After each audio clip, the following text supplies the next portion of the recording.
মামা বাড়ি যায়। মামি মামি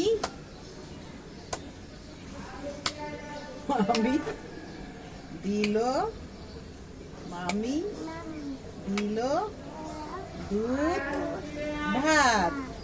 পেট কই? পেট পেট নিচে, আরো নিচে।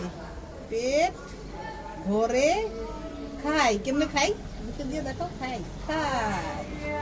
হ্যাঁ, বসো বসো। তারপরে নানা এলো লাঠি নিয়ে। পালাই পালাই পালাই পালাই পালাই পালাই পালাই। কবিতা কে পড়লো? পড়লা তুমি?